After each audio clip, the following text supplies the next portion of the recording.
I'm Serafina, and I thought I knew what humiliation felt like, until my husband called me ugly in front of his friends and slapped me in the middle of a crowded restaurant. I wish I could say that was the worst of it, that it ended there. But it didn't, because behind that slap was something bigger, a marriage built on lies, manipulation, and control. A man who didn't just belittle me in public, but stripped away my independence in private. A family that stood by him, covering for his deception. And when I finally tried to leave, I realized it wasn't just my heart at stake. Money, power, secrets, they had all been weaponized against me. The soft hum of conversation filled the restaurant, blending with the clinking of crystal glasses and the subtle notes of a grand piano playing in the background.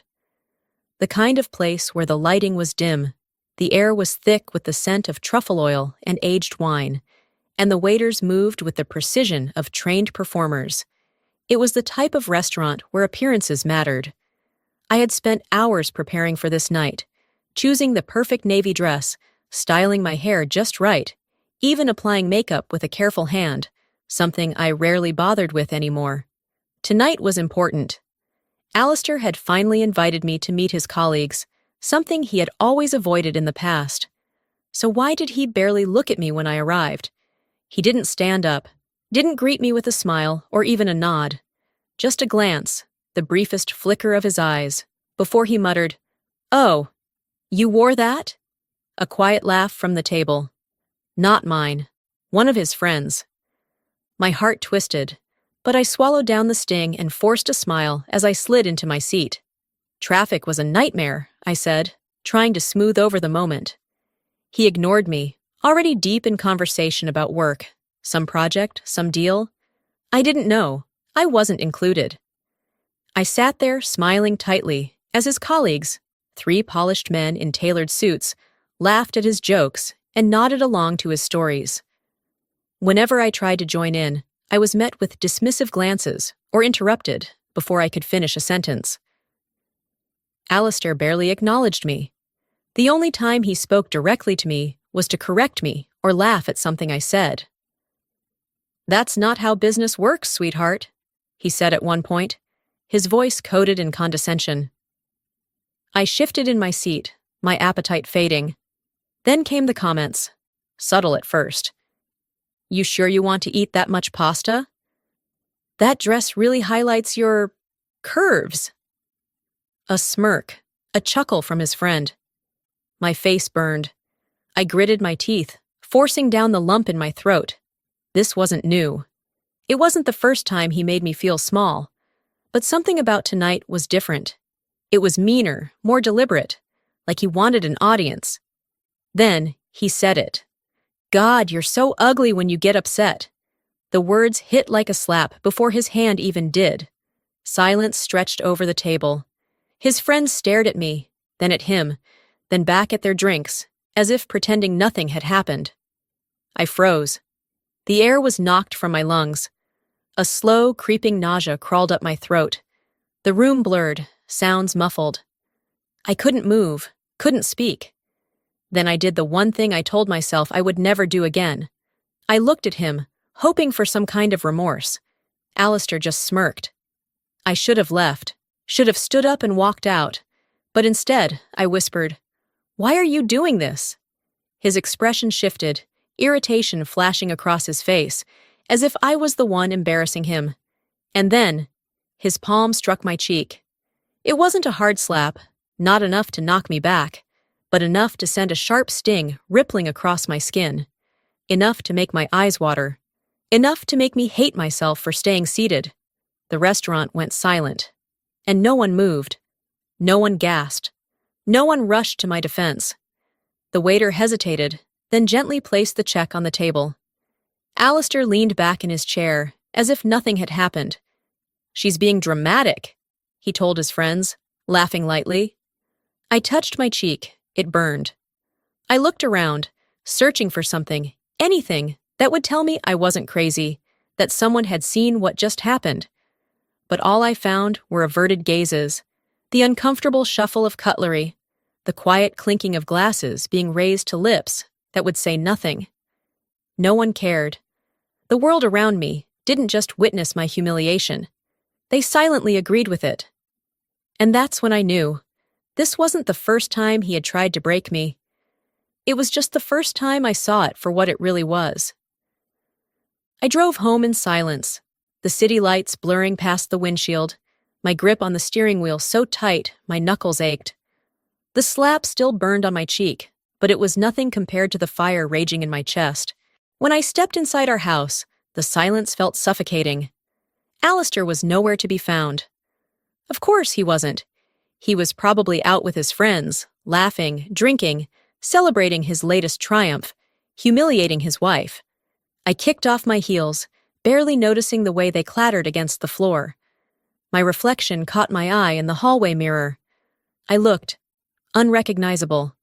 Smudged mascara streaked my cheeks. My lipstick was smeared, my expression hollow. I lifted my fingers to my cheek, tracing the red mark his hand had left behind. A bitter laugh escaped my lips. "Look at yourself, Sarah. Look what you've become." I grabbed a bottle of wine from the kitchen, my hands shaking as I poured a glass. The first sip burned down my throat, but I didn't stop. I needed something to dull the edge, something to quiet the voice screaming in my head. Maybe for the first time in my marriage, I wasn't just hurt, I was furious. It wasn't just tonight. It had never been just one night.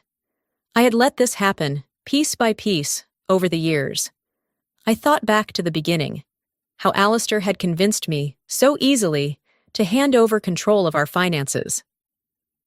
"It's just easier this way," he had said, his voice smooth, reassuring. "You hate dealing with numbers, don't you? Let me handle it, baby. I'm better at this." I had nodded, relieved that I wouldn't have to stress over bills and budgets. He had taken my credit card, telling me he'd hold on to it for emergencies. He had suggested we consolidate our accounts, for simplicity, and I had let him. Months later, when I'd tried to log into our bank account, I found that the password had been changed. "Oh, I updated it," he had said offhandedly, sipping his coffee. "I'll send it to you later." He never did. At first, I told myself it didn't matter. We were a team, right? Marriage was about trust. But over time, I noticed the way he dismissed me whenever I asked about money. "Sarah, do you not trust me?" His tone always held a hint of accusation, just enough to make me feel guilty. So I stopped asking. I didn't notice how far he had pushed me out of my own life until it was too late. Then came the comments. They had started small, almost playful. "That dress isn't the most flattering on you." Then they became sharper. "You looked better when we first met." And eventually, they turned cruel. "You should be grateful I married you." I used to believe he didn't mean it, that maybe I was being too sensitive, maybe I was reading into things that weren't there. But now, standing in my kitchen, feeling the sting of his palm still fresh on my skin, I knew the truth. This was never an accident. Alistair had spent years chipping away at me, little by little, molding me into something smaller, something weaker, something that wouldn't fight back. And I had let him. I had let him steal my independence. I had let him tear apart my confidence. But tonight? Tonight, he made a mistake. Because he thought I would stay silent. He thought I would wake up tomorrow and pretend like nothing had happened. But for the first time in years, I felt something other than fear. I felt anger. Real, burning, unshakable anger. I set the empty wine glass on the counter and exhaled. My hands no longer trembled. I wasn't sure what came next, but I knew one thing. I wasn't going to let him win. And fury, I realized, was a far more dangerous thing than grief. I lay in bed, staring at the ceiling, feeling the weight of the past few hours press down on me. My cheek still burned from Alistair's slap, but it was nothing compared to the fire raging inside me. Sleep wasn't an option, not after tonight. My phone buzzed on the nightstand. I turned it over, expecting a message from him, some half-hearted excuse, maybe even a warning. But no, it was a notification from our joint bank account, a transaction, another withdrawal. Alistair was still out, somewhere in the city, drinking, celebrating his cruelty. He wasn't thinking about me. He never did. I reached for my laptop, my fingers moving faster than my mind. I opened our banking records, scrolling through the recent activity, searching for something, anything, to explain where all this money had been going. Then I saw it. Transfers. Large ones. Thousands of dollars moved in increments, funneled into an account under a name I didn't recognize. Emma Caldwell. The name sent a cold chill through me. I knew it. I had heard it before, one of Alistair's employees.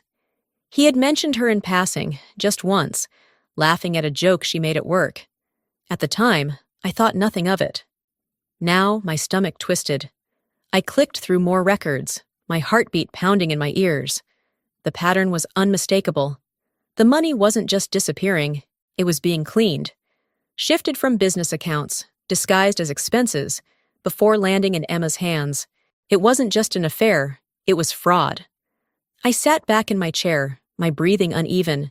He wasn't just betraying me, he was risking everything. And for what? A girl barely out of college? A thrill? My hands clenched into fists. I wasn't going to let this slide. I found her number in Alistair's phone records. He had called her just yesterday. At first, Emma didn't answer. But I wasn't the type to let things go anymore. I called again. And again. The fourth time, she picked up. "Who the hell is this?" she snapped, her voice groggy, irritated. "Let's not play games, Emma," I said, my voice sharper than I had ever heard it.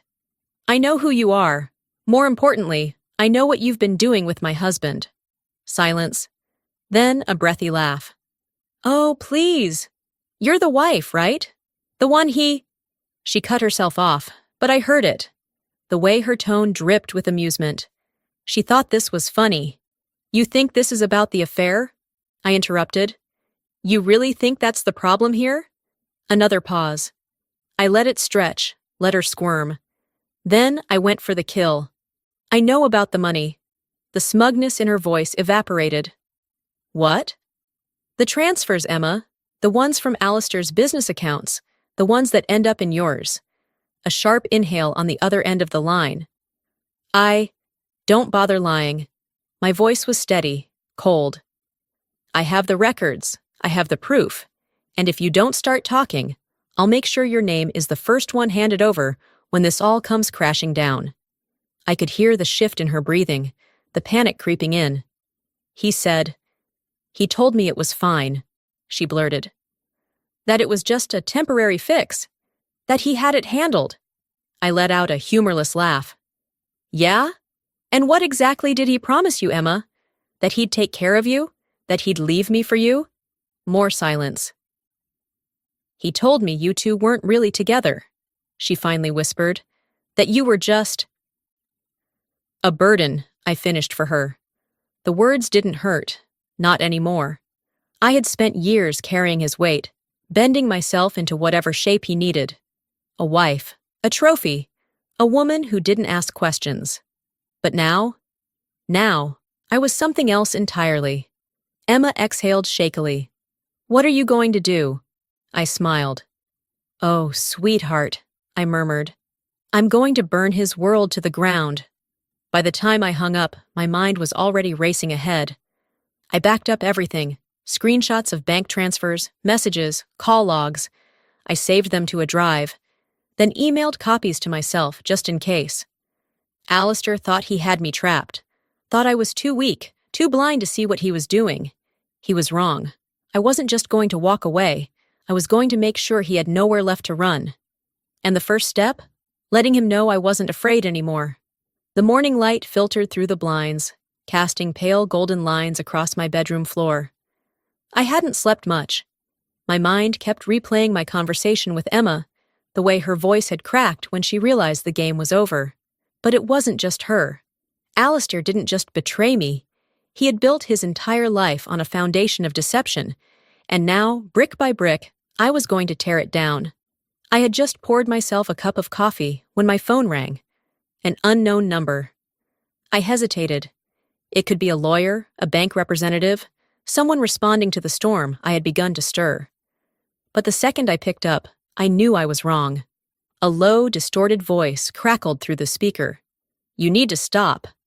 I froze, my grip tightening on the phone. If you know what's good for you, the voice continued, you'll drop this. Walk away while you still can. A slow chill crawled down my spine.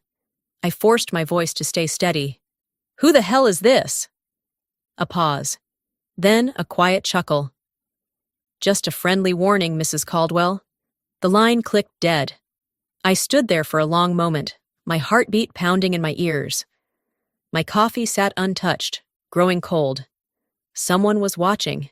Someone was listening. And someone wanted me to be scared. Alistair came home around noon, looking as smug as ever. I didn't waste time. I got a call this morning, someone telling me to drop it. He barely glanced at me as he loosened his tie. And? I repeated, my voice rising. You don't even pretend to care? He let out a dry laugh. Jesus, Sierra, you sound paranoid. Maybe it was a scam call. Maybe you're just looking for a reason to play the victim. I clenched my fists. He was testing me, waiting for me to crack, to spiral into self-doubt the way I always had before. Not this time. You know what I think? I said, stepping closer. I think you're scared, and you should be. His smirk faltered for just a second. But then, a knock at the door, and just like that, the mask slipped back into place. Let me guess, I muttered. Your parents? Evangeline and Edmund Caldwell swept into the house like they owned it. Sarah, dear, Evangeline cooed, her red painted lips stretching into a smile that didn't reach her eyes. We heard about everything, and we thought it was best to come speak with you directly. She settled into the chair across from me, legs crossed, perfectly poised. Edmund stood behind her, silent as ever, his mere presence carrying the weight of quiet intimidation. Alistair sat beside them, arms folded. I knew exactly what this was. Damage control. Evangeline let out a soft sigh, tilting her head. Alistair told us you've been a bit emotional lately. I nearly laughed. Emotional? Edmund finally spoke, his voice deep, measured. Sarah, we understand you're upset. Marriages go through difficulties. But what you're doing, digging through finances, making accusations, it isn't healthy. I stared at them, trying to wrap my mind around the sheer audacity. Alistair laundered money, lied, cheated. And I was the one in the wrong? You expect me to stay quiet? I asked, my voice dangerously even. Evangeline reached forward, placing a delicate hand on mine. Sweetheart, we're simply saying, if you let this go, we can make things easier for you. There it was. The bribe. Alistair's eyes flicked toward me, watching, waiting. I pulled my hand away. And if I don't? Evangeline's expression didn't change, but something in her gaze sharpened. Then you'll be making things much harder for yourself. I exhaled slowly. Get out of my house. Her smile flickered, but she stood, smoothing down the front of her designer coat. Think about it, dear, she said sweetly. We wouldn't want this to get uglier than it needs to be. That night, I found an envelope in the mailbox. No return address. Inside, a single bullet. I stared at it, my pulse roaring in my ears. This wasn't just about reputation anymore. Someone was willing to escalate. I placed the bullet on the table, sat down, and took a deep breath. Then I grabbed my phone. Camille answered on the second ring. Sarah? What's wrong? I swallowed hard. I need your help, and I need it now. The next morning, I sent a message to Evangeline and Edmund. Simple, director. I don't scare easily. If they thought I was going to back down, they had no idea who they were dealing with. And the next step? Striking first before they could tighten their grip. I sat across from Camille in her office, my hands clasped together as she shuffled through a thick folder of documents. The weight of the moment pressed down on my chest, but beneath it there was something else. Something sharper. Determination. This is it, Camille said, sliding the paperwork toward me. Once you sign, it's official.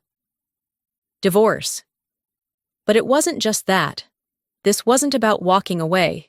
It was about burning it all down. I don't just want out, I murmured, gripping the pen.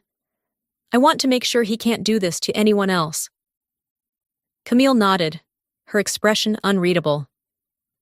Then we do this right. But Sarah. She leaned forward, lowering her voice. You know he won't take this lying down, right? I met her gaze and exhaled. I'm counting on it. I signed my name. Alistair walked into work that morning, expecting business as usual. He got something else entirely.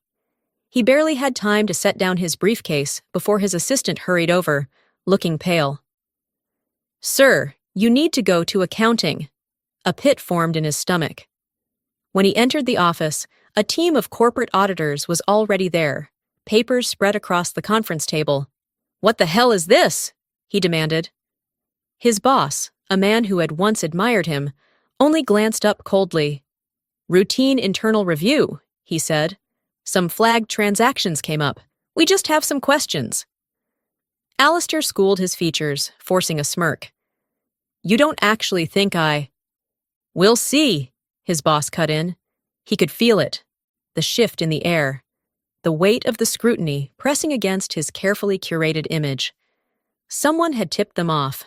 His mind immediately went to one person. Sarah. I was stirring my coffee when I saw him. I hadn't expected to run into Alistair that morning, but it was almost poetic. Him, fresh out of his crumbling kingdom, stepping into the same cafe as me.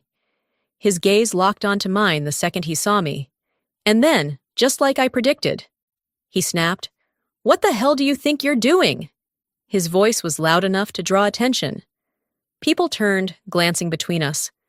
I calmly took a sip. Getting coffee? His jaw clenched. You went to my company. Did I? I tilted my head. Or did your own actions finally catch up to you? His hands balled into fists at his sides. You're trying to ruin me. I set my cup down and looked him straight in the eye. No, Alistair, you ruined yourself. The silence in the cafe stretched, thick and suffocating. He wasn't used to this, to being challenged, to not being able to control the narrative. For the first time, he looked uncertain. But I knew better. He wasn't backing down. He was planning his next move. And so was I. I woke up to the sharp chime of my phone vibrating against the nightstand. The screen was flooded with notifications, texts, emails, missed calls. At first, I thought it was Camille with an update, but as I scrolled, my stomach dropped. Liar, gold digger, crazy beach. Post after post, message after message. Alistair had gone public. He wasn't just fighting back. He was trying to bury me alive. I opened one of the emails from an old mutual friend, Marissa. Sarah, I don't know what's happening, but Alistair is telling everyone you're mentally unstable. He's saying you made up the fraud claims, that you've been cheating on him for years. He even said you drained his accounts and tried to frame him. I stared at the words, my fingers trembling against the phone. A sharp, bitter laugh bubbled up in my throat. Of course! He knew he was losing control, so he did what men like him always did, painted himself as the victim. He was the loving husband. I was the manipulative, unstable wife. It was predictable and pathetic, but I wasn't going to let him win. I had barely finished my first cup of coffee when the second blow came. My phone buzzed again. Another unknown number. I considered ignoring it, but something in my gut told me to pick up. I pressed the phone to my ear. Hello? A pause, then a voice, low and unrecognizable. This isn't just about your marriage anymore, the caller said. Walk away. A chill crawled up my spine. Who is this? Silence. Then a quiet exhale. You don't want to know. The line went dead. I sat frozen for a moment, my heart pounding against my ribs. This was different from the first call. The first was intimidation. This was a warning. I grabbed my keys and drove straight to Camille's office. This is escalating, Camille said, pacing behind her desk, her arms crossed tightly over her chest. No kidding, I muttered, tossing my phone onto her desk. First, he slanders me. Now I'm getting anonymous threats. She sighed, rubbing her temples. Sarah, we both knew Alistair would retaliate, But this means he's desperate. I frowned. Desperate enough to do what? She hesitated. To pull strings.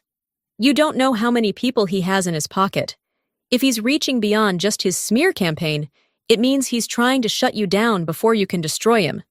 The weight of her words settled in my chest. I wasn't just fighting Alistair anymore. I was fighting whoever he had been protecting all these years.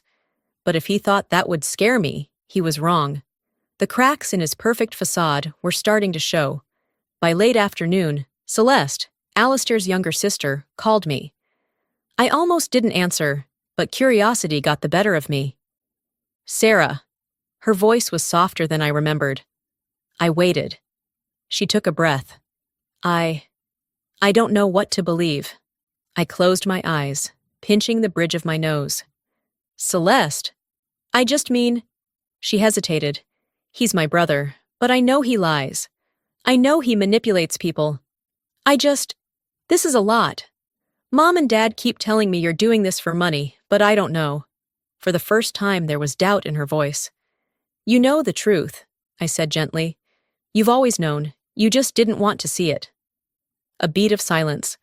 I don't know what to do, she whispered. I sighed. You don't have to do anything, Celeste, but don't be part of the lie. I could hear her breathing on the other end, shaky and uncertain. He won't stop, Sarah. You know that, right? I smiled bitterly. Neither will I. That night, my doorbell rang. I expected Camille, maybe even Celeste, but when I opened the door, it was someone I never thought I'd see.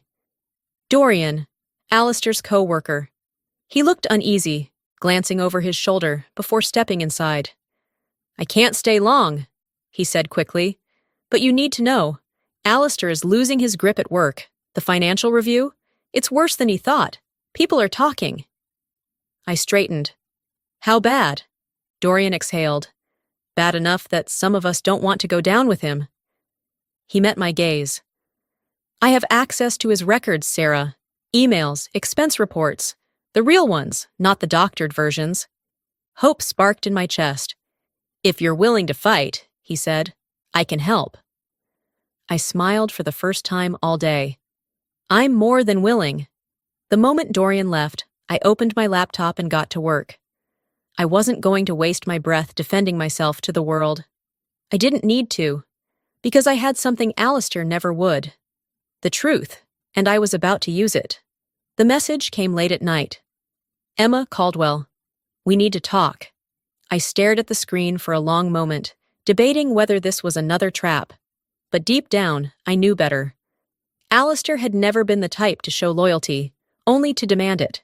And women like Emma, they were disposable to him. I called her. The second she picked up, I could hear the rage in her voice. He used me. I let out a dry laugh. You're just figuring that out? No. She exhaled shakily. I knew. I thought he'd at least keep his promises. She had been played, lied to, left hanging the second she was no longer useful. I didn't pity her, but I understood. I had been that woman once. What do you have? I asked. A beat of silence. Then, a quiet, almost bitter chuckle. Everything. Emma didn't just have receipts. She had proof. Bank statements, transaction logs, internal emails from Alistair, instructing her on how to disguise fraudulent transfers as business expenses. She had been his personal laundromat, funneling stolen money through her accounts while he promised her security, a future. Now she was out for blood. I forwarded everything to Camille. Her response came within minutes. Camille. This is it. He's done. I smiled for the first time in days. It started small. A whistleblower post on an anonymous forum. A leaked screenshot here, an email there. At first, people weren't sure if it was real, but then more surfaced, and more. Soon, Alistair's name was everywhere. Corporate fraud, embezzlement, hidden accounts. His carefully built empire wasn't just shaking, it was collapsing. And I was only getting started. The phone call came just after noon. Camille's voice was buzzing with energy. The company's launching an internal investigation. I closed my eyes, letting the satisfaction settle in my bones. Alistair had spent years building his reputation, weaving lies so seamlessly that no one had ever questioned them. Until now. Are they taking it seriously? I asked. They have no choice, she said. Too much has surfaced. They can't ignore it anymore. I glanced at my laptop, at the flood of messages, the articles popping up on news sites. People were talking. Employees were coming forward. The pressure was mounting. Good, I murmured. Not just good, Syrah. Perfect. He's spiraling. I could only imagine it. The man who had once controlled everything, watching it all slip through his fingers.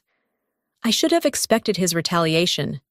By that evening, he was everywhere.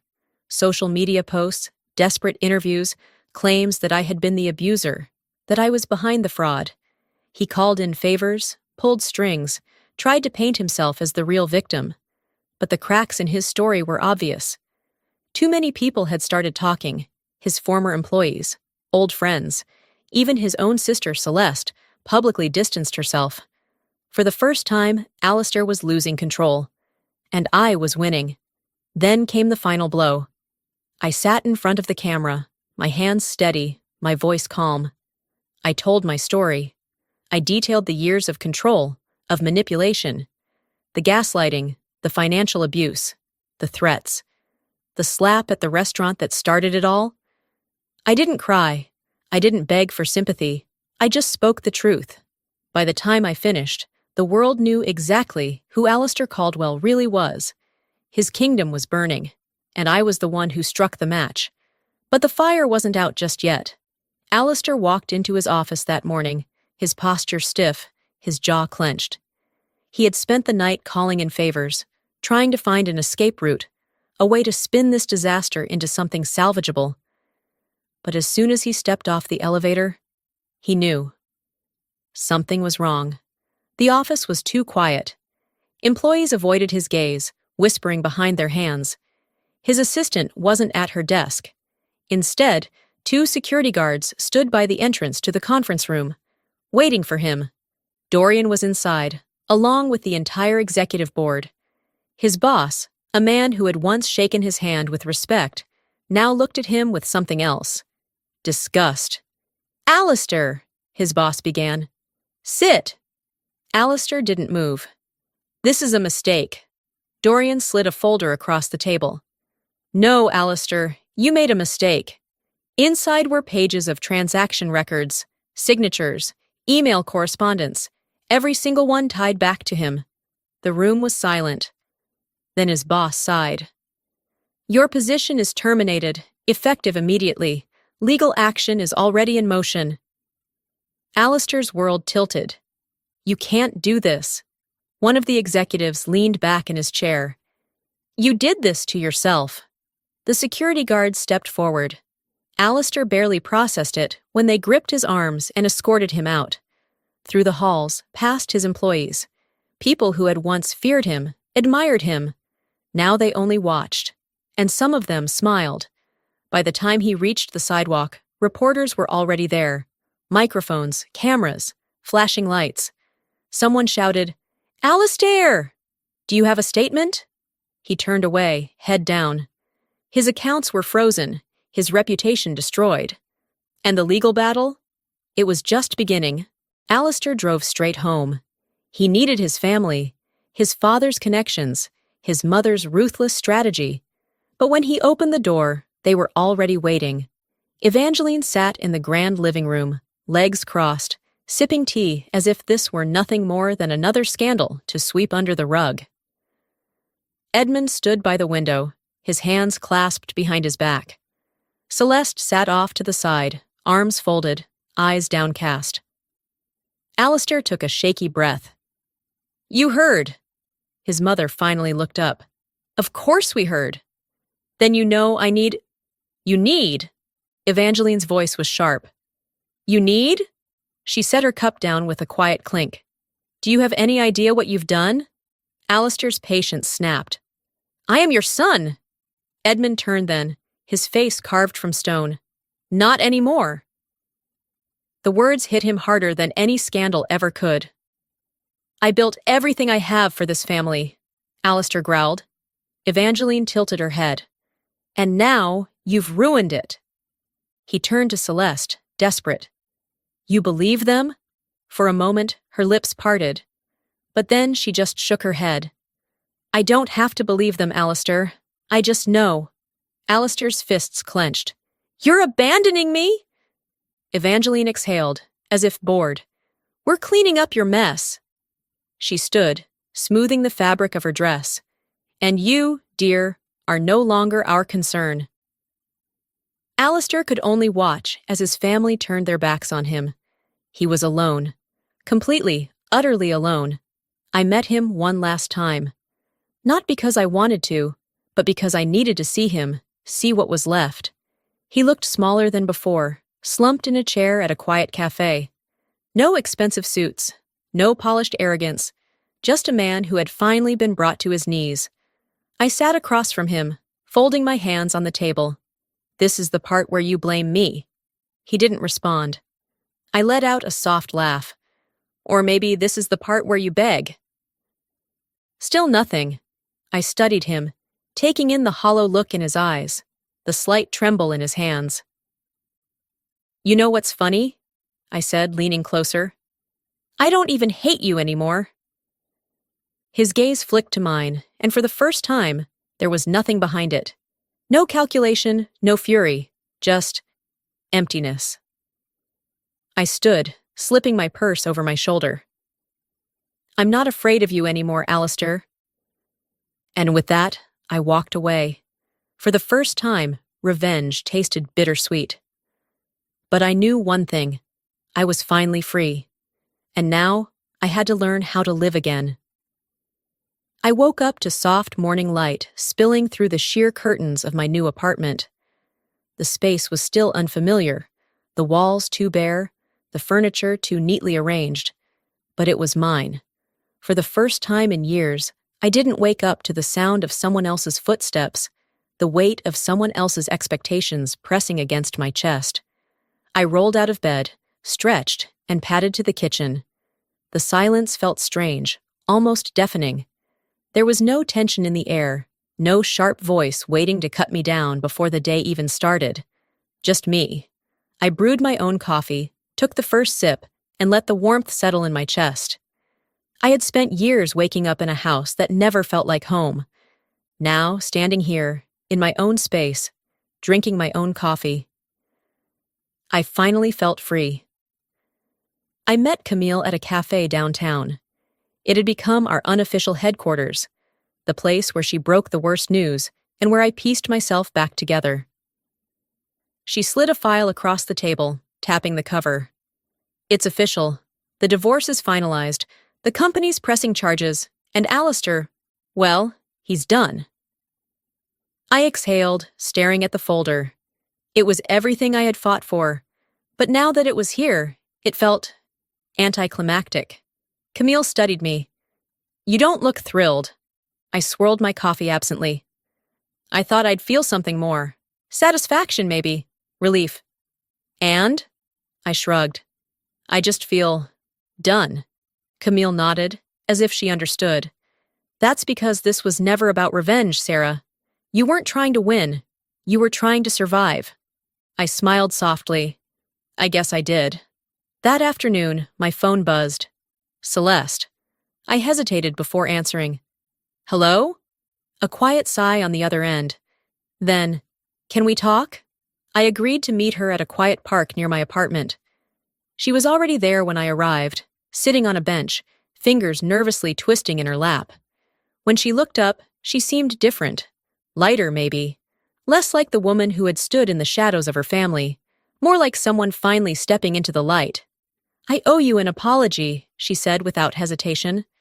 I shook my head. You don't. I do, she insisted. I knew what he was, Sarah. I always did. But I was too afraid to say anything, to do anything. I let my parents control me the same way he controlled you. I swallowed hard. I wasn't sure what I had expected from this conversation, but honesty wasn't it. She took a deep breath. When you stood up to him, it changed things for me. You made me realize I don't have to be part of that family's lies anymore. something inside me softened. I had spent so long thinking I was alone in my pain. But maybe I wasn't the only one who had been trapped.